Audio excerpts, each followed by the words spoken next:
Since August 23rd of this year, I have interacted daily with our American healthcare system and often done so to the exclusion of virtually all other business. Hi, I'm Bill O'Reilly. Thanks for watching us tonight. The political war in America gets even more intense, if you can believe it, and that is the subject of this evening's Talking Points memo. Here's the press. Right now, see, look, it even says press. Oh, it's really scary, huh?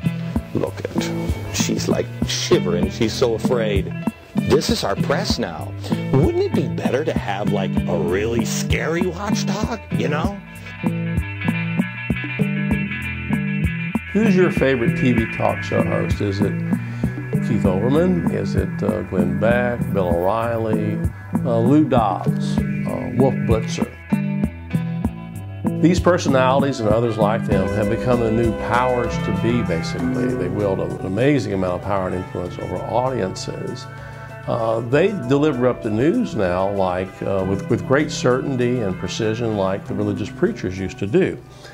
But I would caution that hanging on every word of any specific personality on television or a so-called news source can be a dangerous idea. Getting your news exclusively from one channel or one particular news host, I think will leave you without an idea of what the news is all about. Unfortunately, since Americans have basically become non-readers, local newspapers are going under, all kinds of problems with literacy. The United States ranks low on the scale of literacy throughout the world of industrialized nations. To get some sort of idea of what news is, people are going to have to watch television. One thing that has to be understood about television is that television is aimed at making money for the people who are the so-called news hosts, the companies that own the news networks. And what they do is they deliver up the average viewers to sponsors. According to surveys, the average person that watches a news program is supposedly more educated and more adaptable to the commercial world where products are sold to you. Even the talk show hosts now that are so-called news sources sell their own products on the air. They'll hold their books up or whatever their latest CD is, and they're hawking that to you on the air. So if you watch it carefully, what's happening to you as you watch the news when it's all also combined with a bunch of inane entertainment items such as the latest hoax, celebrity death, you're being kept glued to the TV set so you can be sold a product by way of the sponsorship and the commercials. Understand the risks, see the benefits. Also, there are very few independent news sources today. Every television network today is owned by a large corporate entity. And some of these corporate entities, when George W. Bush ran for office, poured millions of dollars into Bush's political campaign. These are people who own television networks, the television networks that many of you probably watch. The question would be, if millions of dollars are being poured into political campaigns of a political candidate who's going to become president, how objective can these particular networks present the news, and if they're particularly aimed at a specific audience, such as conservatives or liberals, which Fox is aimed at conservatives, MSNBC is aimed at liberals. How objective is the information you're going to receive? Also, if you watch these channels regularly, and I do a survey of all the channels, what I find is that even the commercials are aimed at conservatives on one channel, and on the other channel, like MSNBC, they're aimed at liberals.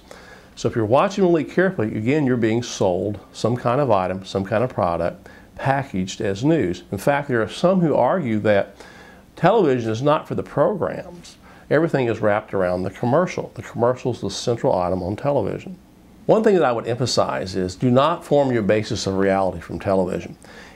Your average TV program on any given day is going to be about corruption.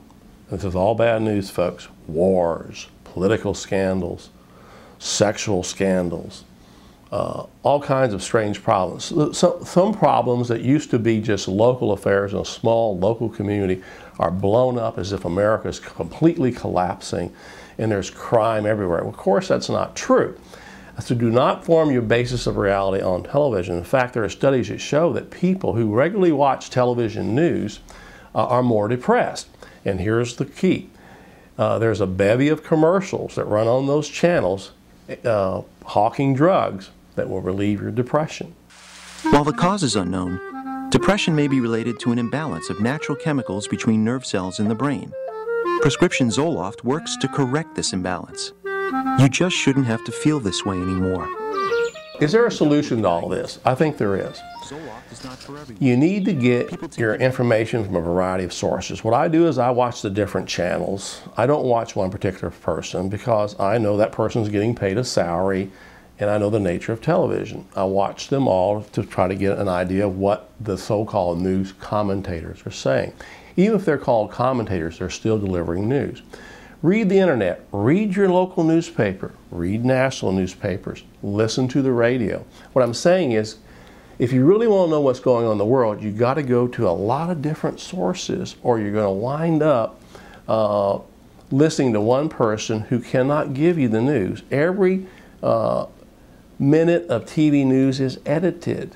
It's what some reporter thinks is worth reporting, and you can't get the news from listening to one person, watching one network. So, if you really want to be well informed, you have to scan the entire panoply of news sources, including reading material, the radio, and television.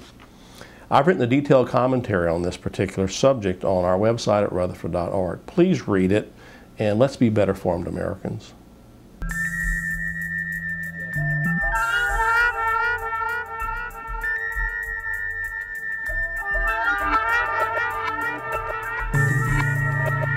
Thank you.